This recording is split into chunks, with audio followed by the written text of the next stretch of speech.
Right. Hello and welcome to the Zonal Weakness brought to you by Gone Football Fantasy, powered by Fantasy Football Scout.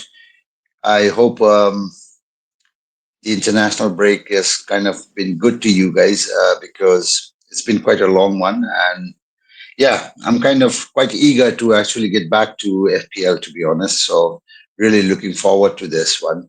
And yeah, Game Week 4 is right ahead, and I'm going to do the Zonal Weakness for Game Week 4. And of course, there is no one with me this week as usual, but next week again, Bethany is going to join with me. So yeah, let's just get straight away to the zonal weakness for this game week. And of course, this is the one for the game week 4. And yeah, if you haven't followed or liked or subscribed, please do so now. Otherwise, you are missing out on a lot of content, including the zonal content that we are kind of making every day. And then all the data that you see are taken from Fantasy Football Scout members area. And if you're interested in getting a discount or in the membership, then please click in the link in the description below. Use the code FFSCONO5, and of course, you'll get a 5% discount. Right. Let's move quickly to the zonal weakness because I know it's pretty late and there are quite a lot of people who are still waiting for the zonal data to be out and the thread to be out. So here we are. Um, and this is how the first slide looks like, and it's looking pretty green out there, to be honest. The first match, of course, is between Liverpool and Burnley, and of course, not much to talk about. I mean, there's quite a lot to talk about this game in particular. If you can look at it, let's start from the first, from the Salah and from the left flank. If I'm to start from the left flank, you can see that Burnley has actually conceded 17 chances and are ranked worst, where Salah is going to occupy the space. But in the center too, it looks equally bad for Burnley because that's where they have conceded 8 chances and are ranked fourth, where Ekitike or Reeds or even Isaac might actually occupy the space. But equally bad again on the right flank is where they have considered 12 chances and are ranked fourth. Now, Salah is a good captaincy shout, as you can clearly see, and Van Dijk is also a good option given his defensive contribution, but he also has the possibility of scoring a goal in this match because Burnley have also considered 10 chances down the center, headed chances, and of course are ranked third. So yeah, do keep an eye on this one, and I think this is going to be quite a goal fest. That's at least that's what the zonal data is suggesting. Moving on to the next one, which is Nottingham Forest versus Arsenal. And as you can see, it's Martinelli who's kind of standing out because that's the zone where Nottingham Forest have actually considered 11 chances and are ranked fifth. And of course, Martinelli and Eze both could start. Eze looked good in the previous match, so this could be a good option for him. Gyökeres again is an interesting shout, and I know a lot of people might be captaining him this week, but he does look like a good captain option. Nottingham Forest have actually considered 7 chances and ranked ninth. This is where Gyökeres is going to play, but also they have considered 12 chances, headed chances down the center, and are ranked worst. So Gyökeres could be at the end of the corner, the other set pieces that comes in, and I know, as you all know, Arsenal are pretty good with the set pieces. Moving on to the next one, which is Wolves versus Newcastle. And yeah, in this one, of course, Wissa is the one that stands out, particularly because Wolves have really been vulnerable down the center. We will look into this data again when we are looking in terms of the goal considered zonal wise, and you would get to see that in as to why Wolves are really the worst and why Wissa is really a good option, particularly because they have considered 12 chances down the center and are ranked worst. But again, Barnes is also looking like a promising shout for this particular game. It's slightly outside the mark that we have made, the top 5. But yeah, from the right flank, they have considered 10 chances and are ranked 7th. So yeah, looking promising for Wissa. I'm not quite sure about whether he's going to start. He's just arrived. So yeah, we got to wait and see, at least give him the chance to see him in the first match, and then we can take a decision on that. The next fixture is, of course, Chelsea versus Brentford, and here Neto tends to be the clear standout on Cucurella along with it, because this is where Brentford down the right flank have actually considered 14 chances and are ranked second. Now, Pedro might not be highlighted green, but the truth is Pedro is a good captain shout. At least a lot of free hits might be playing, but there's also a lot of transfers that have gone in. But Brentford have actually considered 5 chances and are ranked 13. Now, the zonal sample data is still quite small, and I wouldn't really count too much on it, but that does not really dismiss the fact that Pedro is still a good option. And yeah, and here too, it's looking quite good enough, I would say. Yeah.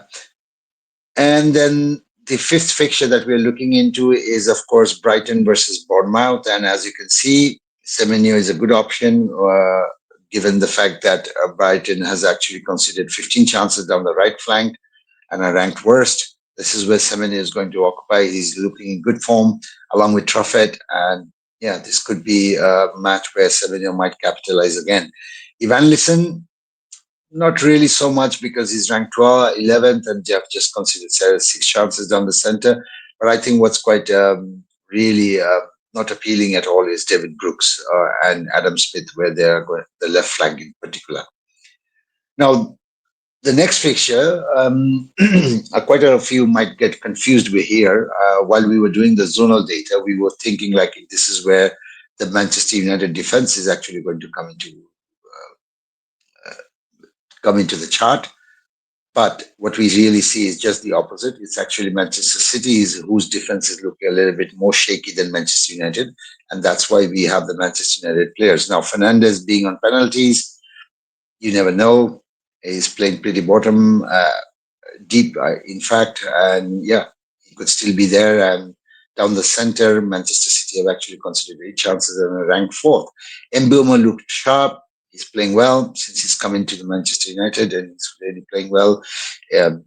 Scored his first goal as well. So yeah, this is where City have actually down the left flank have considered 10 chances and are ranked third. So Amad and Mbeumo could be actually, really, to be honest, we thought this would be the other way around, but it actually looks quite different. But let's see how the real match, and this is the Manchester derby, so it's going to be pretty feisty and it's going to be pretty intense. So it's going to be a good matchup. The next fixture is, of course, it's Everton versus Aston Villa.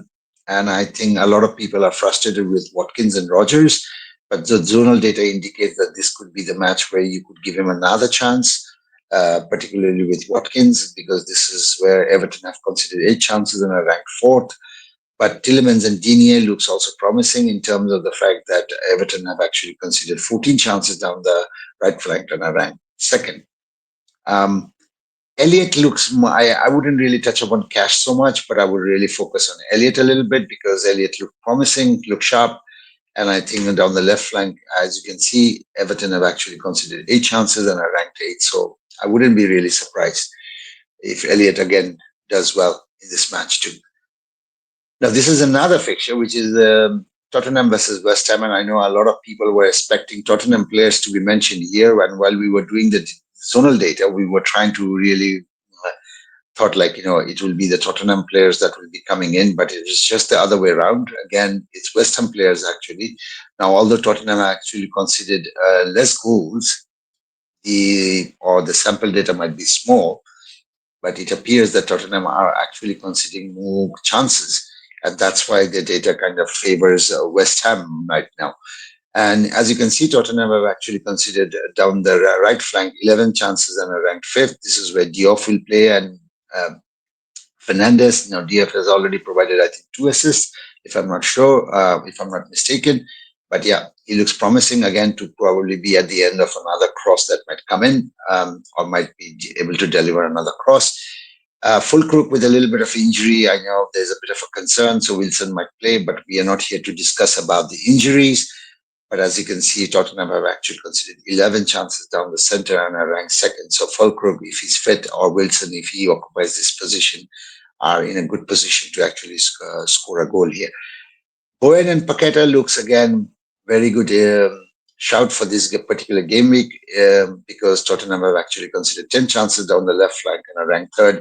So I wouldn't be surprised if Bowen and Paqueta again manages to score.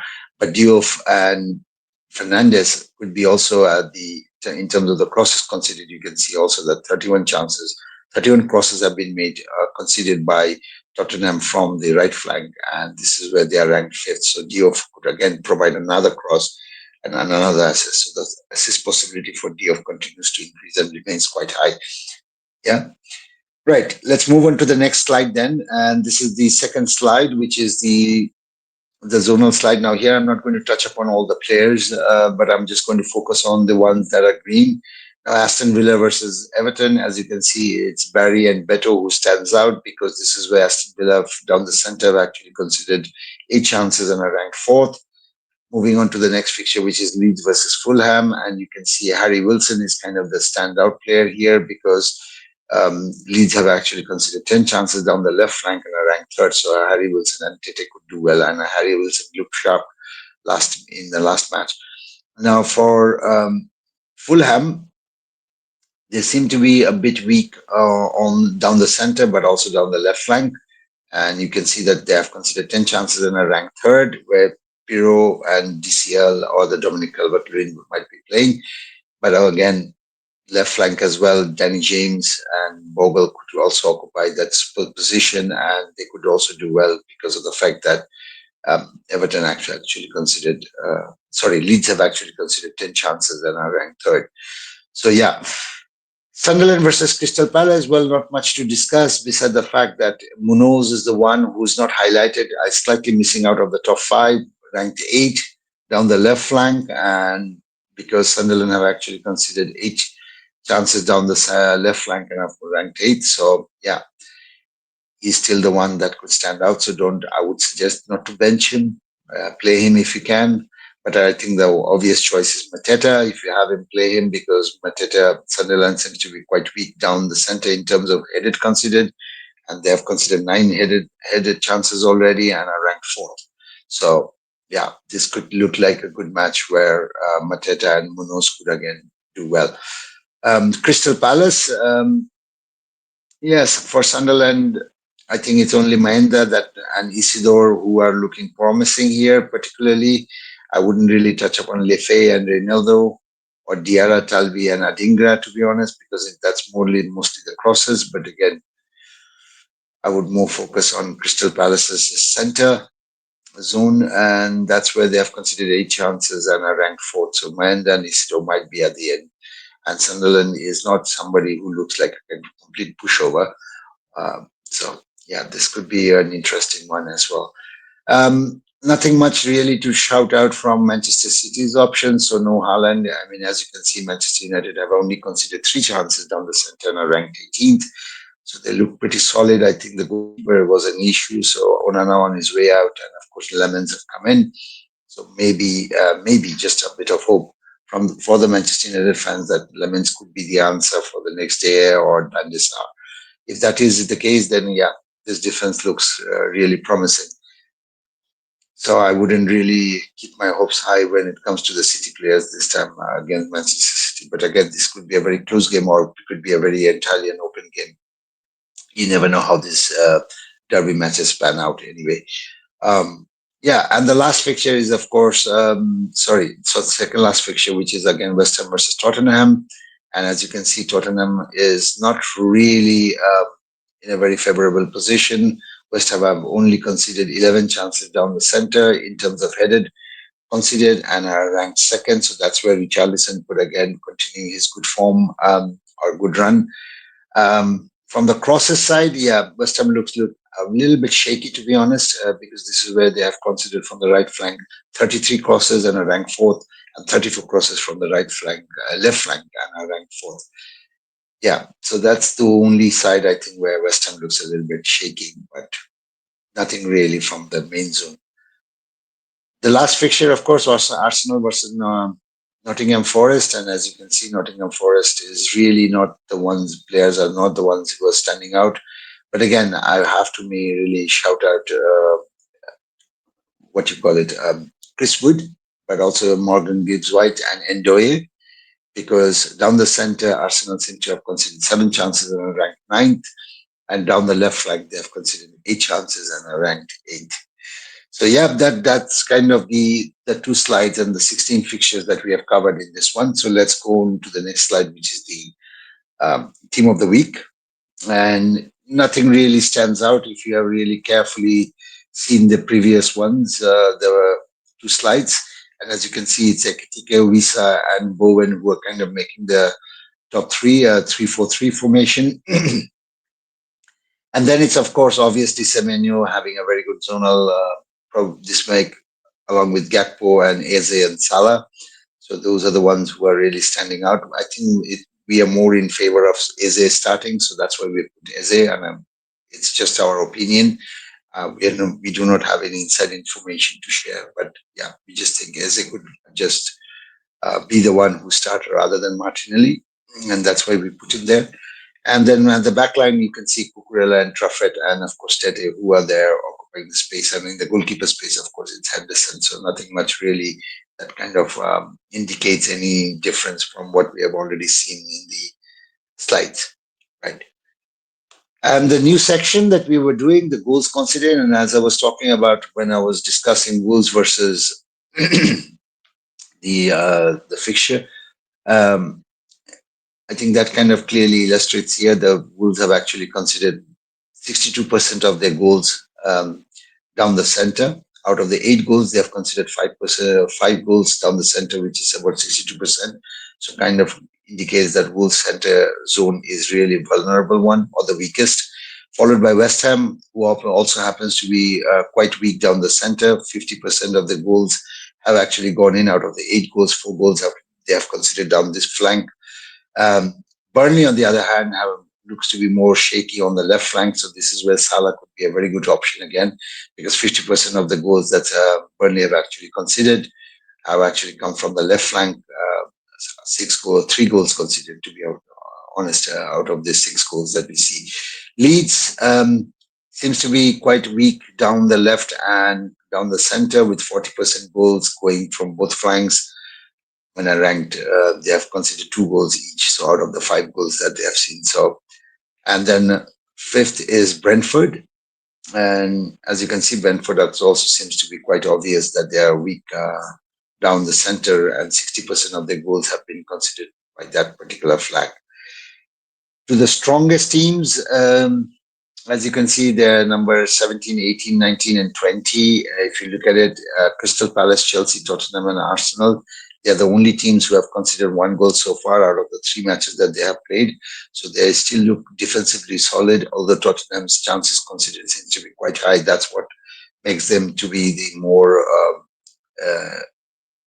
vulnerable in terms of conceding more goals out of the remaining 3 teams that are there. So yeah, I think that's kind of it. But this is a very small sample data, as I said before, and don't count on it too heavy. But as the game mix progress, this data will become quite heavy and quite accurate.